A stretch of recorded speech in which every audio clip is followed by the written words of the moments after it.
If I gave a fuck what y'all think I would be doing this?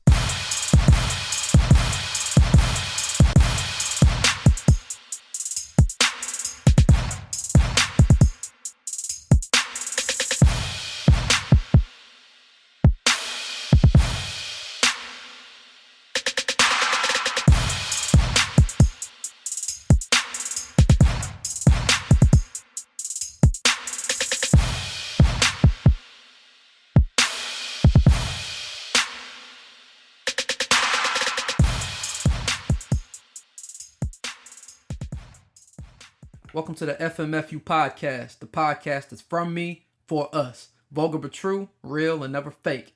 I'm your host, Reese, and I've got a lot of shit on my mind today, so let's get into it.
Howdy, y'all.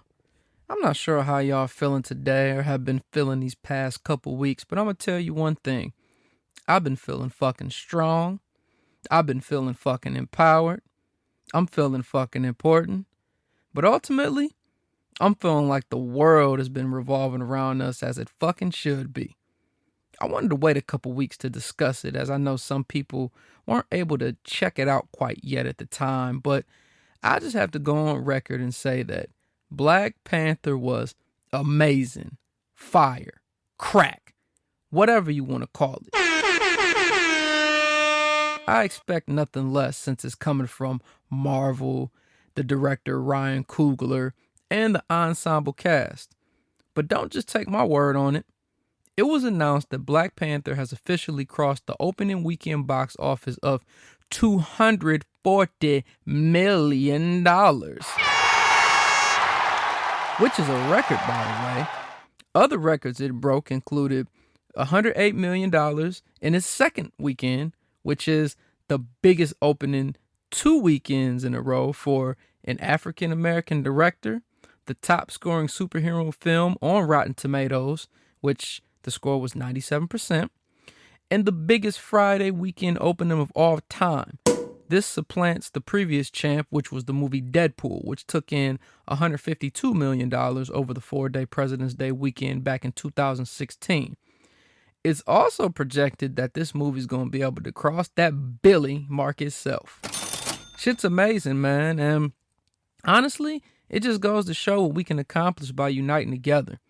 I know it wasn't only blacks that went to see the movie, but ultimately, there were a lot of us there supporting that shit.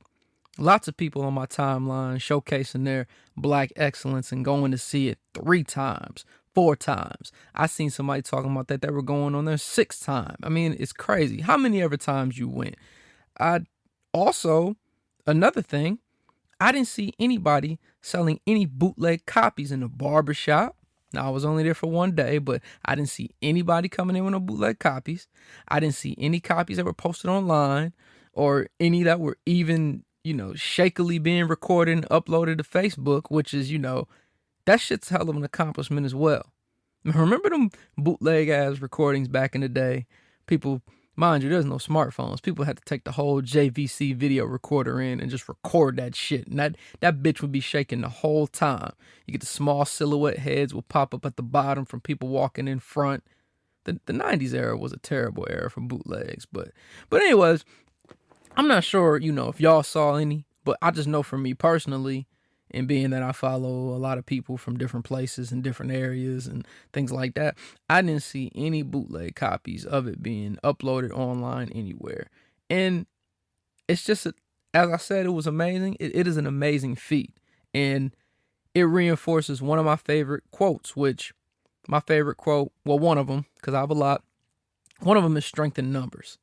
Like, I think that the movie coming out and doing as well as it did and us showing up for it, it's a redefining moment. And I mean, I'm not psychic, so I'm not sure what will change because of it, but you never know. I mean, some stuff is kind of inevitable that we'll probably get into today, but just think about it like this to start off. You've got a young director that's bringing in bank, and not even just because of Black Panther, but he already has hits under his belt. And if you don't know, 2 of those hits were Fruitvale Station and Creed. And then there's going to be a Creed 2. So that's going to be another hit that's going to be under his belt. And with all these different movies coming out that he's directing and all these other opportunities, it's not going to just create opportunities for himself, but who knows what else can happen in the future. Oh yeah, and did I mention the director is Black as well? So you got a Black director who's making all these moves. So a Black director making all these moves and making all these moves successfully means what? Well, more opportunities for Black actors and Black actresses to star in these roles of these movies he casts and directs for. Some people did ask me, though, sticking to a superhero side about it, as far as how I felt, as the pecking order for, what movies do you like the best? What's maybe the greatest superhero movie in your opinion of all time? And as much as I love Black Panther, I'm not quite sure. I don't want to damper it with negativity because it's not that it's a bad movie. But me personally, I'm just not quite sure. But, I will say that I'm not sure. And I can still sit here and say that I love the movie so much because of lots of other things. I'm not going to force it and, say, it was the greatest one ever. Because, most of the time, us as Blacks, we going to always roll with everything Black. Like, if I got 2 teams playing in a sport that I don't fuck with and they got a Black coach, who I'm rolling with? I'm probably going to roll with the team who's got the Black coach or who's more blackety black, right? But just because we do that, I mean, that shouldn't change anything. But also, half the people that went out to see it, which is a great thing, but a lot of people that went to see it weren't comic book fans or even Marvel Cinematic Universe fans. So, saying it's the greatest, I mean, you ain't seen the others, you kind of got to cut it, because that's kind of unfair. And we're being biased because, we're going to be biased to our Blackness. But to answer that question, though, I'm not really sure. I mean, I think if I had to pick one, it'd probably be a coin flip between Dark Knight or the first Avengers. But regardless, at the end of the day, this ain't trying to bash the movie. All this shit's irrelevant. I'm kind of just rambling here, but it's all irrelevant because Black Panther was great. There was many political references and underlining meanings and messages behind it. I'm not going to get into too much about the movie. I'm sure everybody pretty much, if they didn't, and I hope they didn't, spoil it for you if you haven't seen it yet. But just in case, I'm not going to be the one to do that. So we're not going to dive into what happened in the movie. And I'm sure everybody's seen all the Facebook quotes that people were like, oh, what's your favorite quote? And all the Twitter videos and stuff. I'm not going to get into all that. We're going to get into some shit, but not that. But it was excellent. And as a Marvel Cinematic Universe junkie I'm now ready for motherfucking Infinity War. Bring it the fuck on.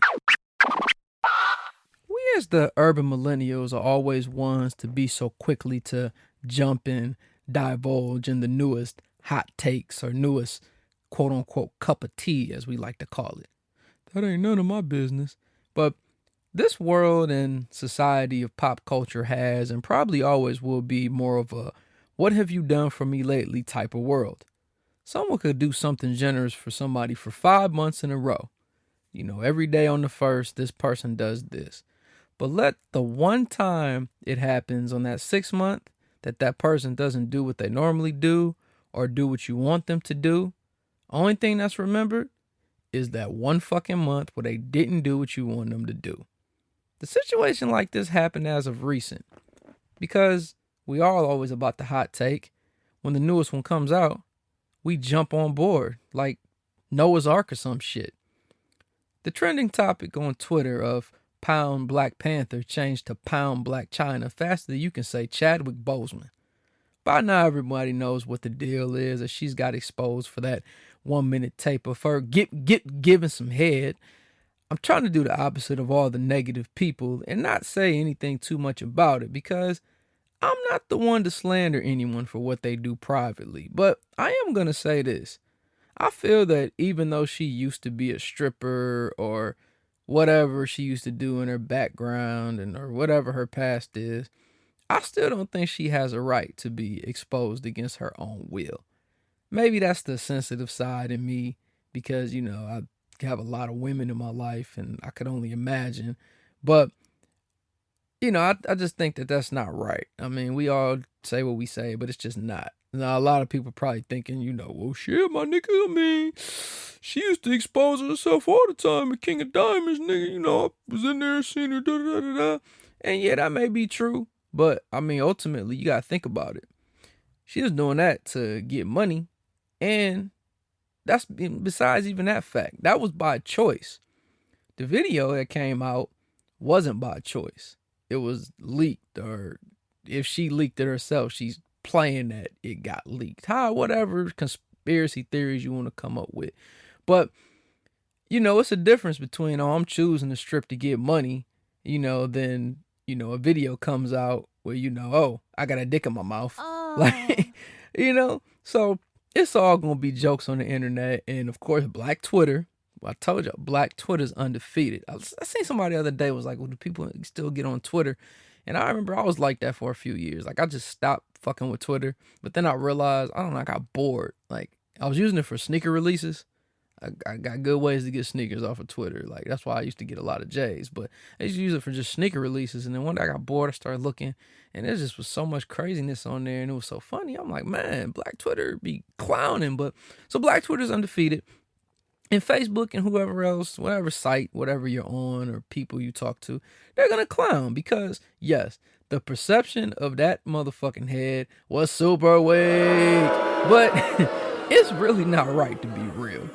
I mean, we really should be happy China hit Rob with the flex of the century by getting pregnant by a dude whom is her ex-nigga's girlfriend's brother and ended up with a black baby to get a cut of some of that Kardashian check. Remember what I spoke of in a previous episode. All that money the K's make gonna be left to nothing but black kids. But that's all I'm gonna say about that one. So some people probably like, shit, nigga, so what you the Captain Save? Oh, you a stripper defender now? Nah, fool. But I think my point is just to put emphasis on the changing of trending topics and using that as a great example because it's something that came up and it was probably the one thing that happened in Black History Month that we did to ourselves that was silly. Because at first I'm like, we're going to get out of February unscathed. Well, boom, that shit just happened and it just changed everything. But anyway, it just, the changing of trending topics, just like the changing of topics in life, is something that happens way too often. Like in life, when things seem to be of a positive topic and might create ongoing actions or ideas that reinforce any positivity, it seems that the negativity always comes after the positive thing or idea. It just seems to always follow it like a constant thing. Like, they got Newton's law of motion, object in motion stays in motion. That shit that they taught you in school. It's like they should have a law like for every one positive thing, thought, or idea is an equivalent negative thing, thought, or idea that follows. Because typically, you're never going to satisfy anybody, regardless of what you do. You might help somebody out and give water to 50 kids. Somebody's going to say, well, shit, nigga, you should have gave it to 100 kids. You could give it to 1,000 kids. Oh, nigga, well, you should have did this. You're never going to satisfy anybody, man. It's just pretty fucking sad.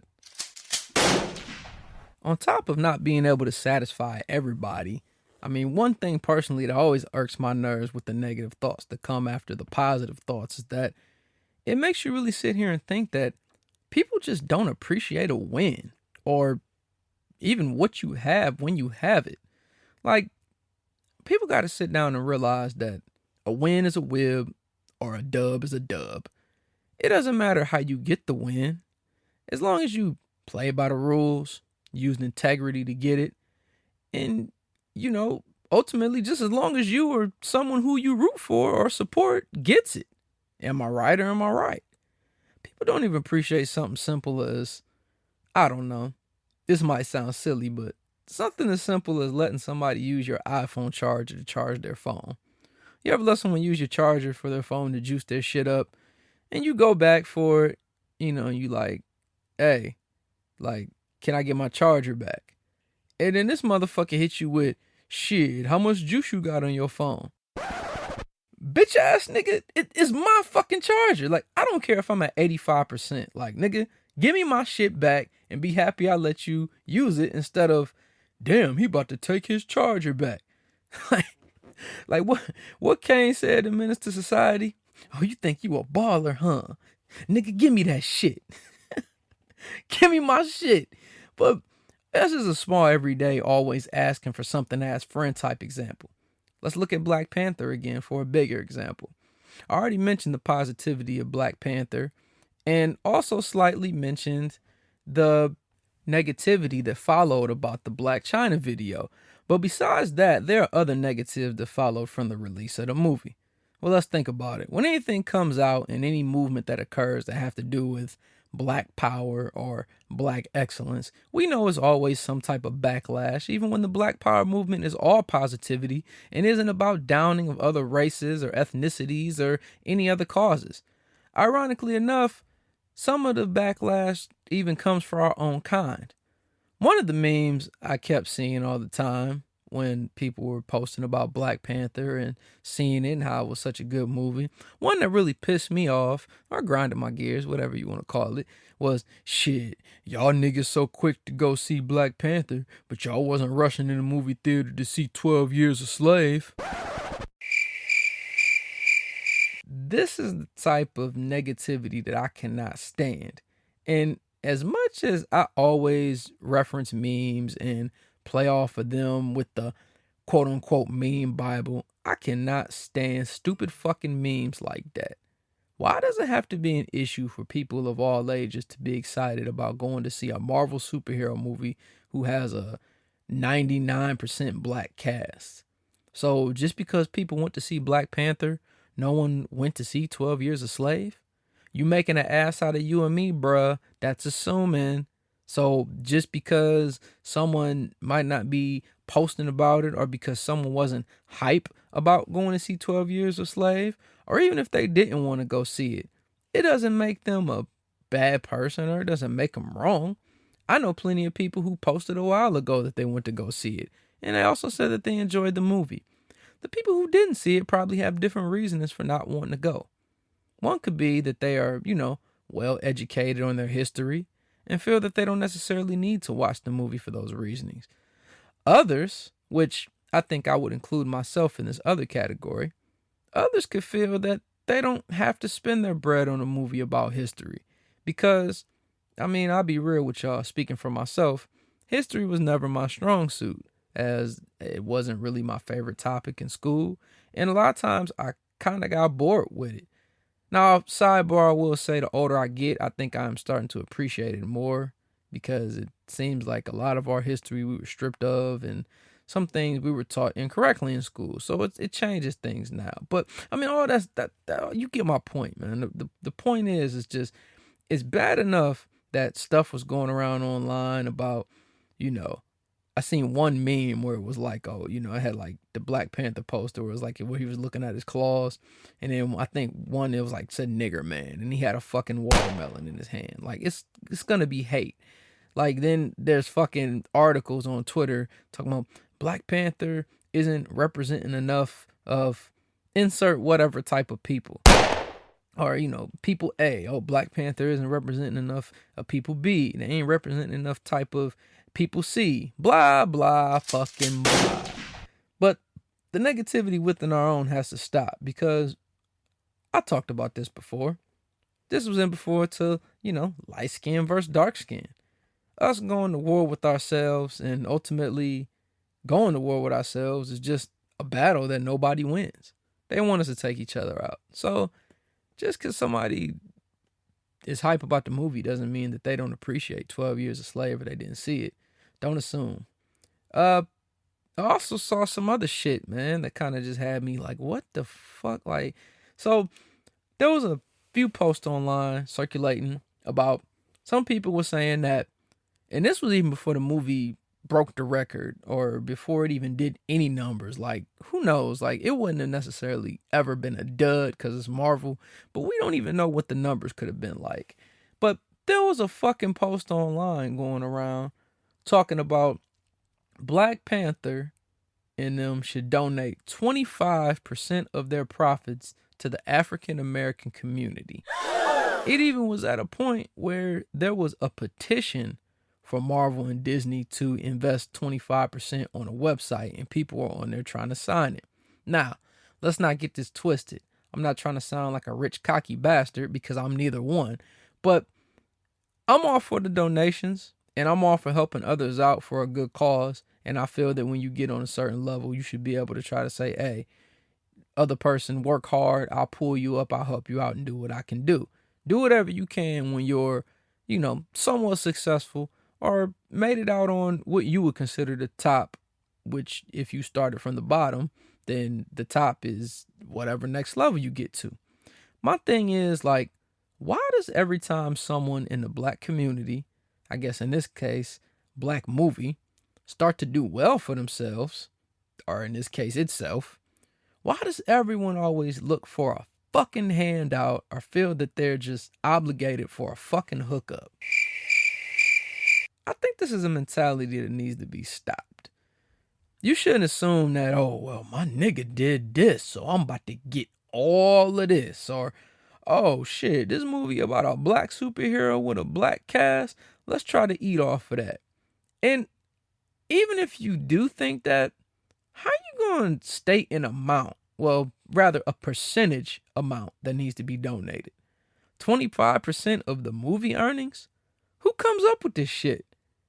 Now, hearing things or reading in this case makes me feel that, particularly people who felt this way, I feel like you're somewhat ungrateful for the movie itself. This was the first time that a lead superhero was headlining something this big, and the thing that gets brought up is that, hey, Black Panther, my nigga, you about to make some money, cuz. Let me hold some money. Cut that shit out.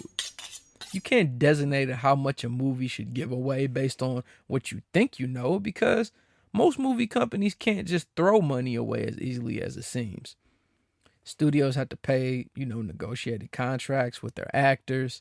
They have overhead costs, which include studio time, production time, other things that I'm not going to get into. But it seems like people are always so quick to ask for a handout instead of trying to learn the business of how things actually work, and simply just not trying to understand on why things are the way they are. Now, on a positive note, we're going to go from the negative talk to the positive. Not positive to negative, how it seems like it usually happens. The CEO of Disney and the crew, they are donating $1 million to the Boys and Girls Club of America to expand their youth STEM program. And the STEM program, which STEM stands for Science, Tech, Engineering, and Math. This is a program that's going to actually create new centers, which they call STEM Centers of Innovation. And it'll be in 12 communities across the country, and it'll be available to all teens and kids. And the locations, they actually listed them. I got them here. The locations are Atlanta, Baltimore, Chicago, Harlem, Hartford, Connecticut, Memphis, New Orleans, Oakland, Orlando, Philly, DC, and Watts, California. So even without a petition or even without anybody to be signing or acting a fool or asking for a handout, this movie has inspired them to look at the situation that happened in the movie and be like, well, they didn't help. I don't want to spoil the movies. I don't know if you've seen it, but they're trying to help. Let's put it that way. If you've seen the movie, you get what I'm saying. But it's great. It's just been fueled by all of us. we made the movie be successful, and being that we fueled it by chipping in and basically going to see the movie, it in tune caused Disney to decide to make the donation on their own. So this is done by our actions and our chip-ins when we paid to enjoy this movie. And it wasn't no 25% profits, man. But I mean, come on now. Why would they give away that much money? That don't make no fucking sense. It's the FMFU podcast, bitch. Overall, I liked how everything turned out with the movement of the movie because it just feels like a train that is rolling, that isn't going to stop for a little while. And I also feel no one should be looking for a handout and should be happy with us having a front runner for this type of movie and an all black cast. A movie like this is what will put our skills on display on the big screen and show that we can do more than just play roles in, movies like Friday, Baby Boy, Don't Be a Menace. Not that those aren't great movies, because I love all of those movies. But when you get on this scale with this Marvel stuff and different things like this, you messing with different budgets, bigger deals, you're messing with Disney, and ultimately, they only want to deal with box office hits. As I stated earlier, the more opportunity, the better. And the more chances you get, to get off your ass and make a move yourself. Don't be one of those lotto ticket people. You know, them people that always, man, when I hit the lotto, I'm doing this. Man, when I hit the lotto, I'm doing that. Yeah, well, play your lotto and let's hope you win it. But, I mean, you got to have something to go for yourself. I mean, what if you don't hit that motherfucker? You'll be doing the same shit you're doing now. So, get inspired by it. Be inspired to make moves and know that things happen if you work hard at them. If you were inspired to be an actor, you have inspiration. If you inspired to produce a soundtrack for this type of movie and you work on music, you have inspiration. If you never knew about some of the underlying meanings in the movie and always wanted to learn more and brush up on your history, talking about myself because I just said I'm bad at history, you have the inspiration. Sometimes the inspiration to do things and getting it on your own is more important than just wanting a handout, which is lots of times what people always try to paint our picture as. Let's not give them the benefit of the doubt and have them thinking that's all we're about, because as showed by Black Panther, we're capable of way more than that. And the last thing I had to say, because I'm going to leave the subject of Black Panther alone, I got one thing to say. I saw some blasphemous shit on my timeline a week ago talking about, I don't know why y'all still talking about Black Panther. Now, mind you, this person ain't black, but, they fuck around with black people and everything of black culture. So, I mean, they not black, but, I mean, they pretty, I mean, if we're going to pick two sides, white or black, and you just got to fall on the side of the spectrum, what side they going to fall on? Black. So, word of advice, if you see anybody being disrespectful on your timeline or in person and then want to down the movie because people still talking about it and they want to be mad because we still want to talk about it because it dealt with lots of black excellence and it was a great movie, and they want to make it seem like it's irrelevant, scream at them or type in all caps on their timeline, Wakanda forever, bitch. So March is finally here, or as all the March babies would say, it's March Madness. Half these chicks don't even know what fucking March Madness is. I don't think it's a Future song. But March is here. New month, fresh month. And I usually enjoy the start of a fresh new month because, it's like, boom, all right, new cat. It's kind of like turning the page. And new year, new me, new month, new me. Nah, none of that. But I like the start of a new month. It is a refresh because sometimes you just got to shake that old shit off. But, I'm going to be real, I'm not the biggest fan of March. February is just way too short, especially because it's Black History Month. And a lot of people take offense to that because they're like, well, y'all give niggas the shortest fucking month of the year, when it really was founded for a different reason. It is fucking ironic, though, I'm not going to lie. But, I've never usually been really ever the biggest fan of March. I mean, I got reasons why I don't. It's a long 31 days with no holidays off. Normally it's still cold. On the 11th, we're gonna lose an hour of fucking sleep. So your daylight saving time, I don't know, what is that, begin? Well, just know you springing forward on the 11th, so you're gonna lose some fucking sleep. But I'll be real though, this year's a little different. I still feel how I feel in ways I just listed, but this month's a lot going on. I got a meeting this month, that I'll get more into that at a later date, because I'll probably be excited to talk about things. St. Patrick's Day coming. So, I'm probably going to get lit. My lady has a birthday. And last but not least, Dragon Ball Super coming to an end. Now, a lot of people, if you know me, maybe you don't, but everybody know I'm a big Dragon Ball junkie. I never, proclaimed to be an anime junkie, but I'm a big Dragon Ball everything junkie. Like, that shit is just so dope to me. Like, I've been watching that shit since I was a little kid, and I honestly can watch that shit probably all the time. And I'm probably still gonna watch it when I'm like 50 years old. Like, you guys, my boy, man. One time he was playing some shit on YouTube, and I just heard they were talking, and I just was about to tell them exactly everything what the fuck they were about to say, because I just can't remember all of that. But it's pretty crazy. And so they started the new series, the Dragon Ball Super, and it's cool. It's about to be over with, and it's not as dope as like Z, in my opinion. But I mean, I think because of the fandom, I still think it's a pretty good show, because you get to see your favorite character still or whatever. And everybody know the main character. Everybody at least know what the fuck a Goku is. You know what I mean? And I think I like the main character because he's relatable. He's kind of like the outsider, because he got sent from another planet, and he's really not from there, but he's different. And I kind of feel like that a lot of times, because I've been living in different places, and I'm like, I don't want to say an outsider, but I'm kind of like, I'm different. I'm just not the same, like, until I'm back in my home planet, which would be back in the land.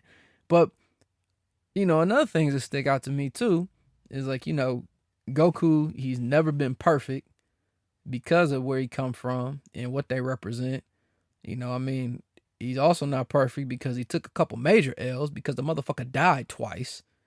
But some good things is that he always strives to be his best, or the best. He's a little slow sometimes and a little goofy, but usually always the center of attention in a good way. And them are all good qualities to think about as a person. You know what I mean?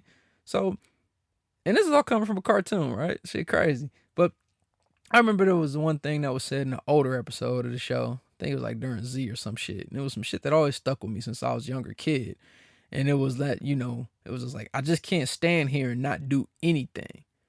And the quote stood out to me because, it kind of puts you in this perception that, yeah, if you see something wrong, you got to do something about it. And if you don't do anything about it, I mean, you're probably just as wrong. And I think I've been feeling like that for a while, and I still feel like that now. And I think there's lots of adults, they'll see something is wrong, but it's quote unquote none of their business. And all they want to do is, turn a blind eye to it. But, they still want to watch from the sidelines to see what's going on, because they're so nosy, when they really could have probably helped out and made the situation better. I think sometimes it's similar to our fellow white people when they see, these injustices against young black men, and they don't really want to speak out against it, because, I mean, it's not really affecting them. They're probably figuring, hey, that's none of my business. Being that it's something that doesn't directly involve them, they're not going to speak up. This is a big fail in society, as more and more people fail to realize that in life it is necessary to fight, and it's also necessary to speak up for what's right. It's the FMFU podcast, bitch. What the Beastie Boys say back in the day? You got to fight for your right to party, some shit. Well, we're not talking about any partying today, but the topic of speaking up for what's right, it did intrigue me. So, as my Googling ass does, I decided to do some research. And there were lots of different topics about it. It seemed like people might have did some studies online for college, for school, for whatever. And there was a couple of tips that stood out. So, I just wanted to share them. What do we need to do to make sure we do what's right and speak up for what's right, even when things are wrong? So let's start off with the first one. The first one that I had is that you have to be sincere. The thoughts in your head are important, and they need to also make sure that they're shared, but you got to think to yourself, when you're saying these things, do they make sense? One thing that we need to avoid when we're trying to make a situation better, or if we need to speak up for something that's not right, is we need to make sure that we avoid the temptation to talk just to hear ourselves talk. Ladies, when you speak up for what's right, you have to really say what you mean and mean what you say. And also, You want to ensure that you're not talking about it only for personal reasons. Like, if something's truly right or something is truly wrong, 9.8, 9.9 times out of 10, that shit is a fact and it's not really opinion based. Like, you make the choice to make the right decision, and so should everybody else. And you also make the choice to make the wrong decision as well. The next thing that stood out to me was that you choose your words carefully, which I think that's pretty self-explanatory. I cover all the time how perception is key. I did a whole piece on one of these episodes about that. So if you're a listener of the past 12 episodes, you already know the deal with that is. Be mindful of your audience and make sure you're mindful of what could possibly show in your blind pain. And third is just looking at the bigger picture. Most people, they're quick to deem something right or wrong based on only what they go through or what they deal with. As I said, perception. Let's look at Dr. Martin Luther King Jr. Dr. Martin Luther King Jr. was put in jail, attacked by cops, and called all kinds of names. People were saying he was wrong, etc., etc. But that didn't stop him from fighting for what he believed in and continuing to speak for us. And look where we are today. Things aren't perfect, but this definitely isn't 1962. So if you ever see a Donald Dump supporter talking trash, or he hops on somebody's shit to try to talk trash and he's trying to slander, you or somebody who may be close, or maybe a group of people that's disrespectful, you can decide if you have the time of day to say something back to them. But realistically, it ain't about being rah-rah, but don't be scared to tell that motherfucker what it is, especially if he's a big-ass fucking hypocrite. Stay woke. Thank you for listening to the FMFU podcast, the podcast that's from me and for us. Make sure you hit that subscribe button, like, and comment, whether you're listening on Apple Podcasts, SoundCloud, or Google Play. Also, make sure you get at me on my social media pages. I have a Facebook page, which you can search for From Me For Us, or you can leave it in a status at FMFU_podcast. Also, get at me on Twitter and Instagram at the same @names. That's at FMFU_podcast. Remember, people, always keep it a buck, always keep it 1,000, and perception is everything. I hope you have a nice day. Still fuck y'all.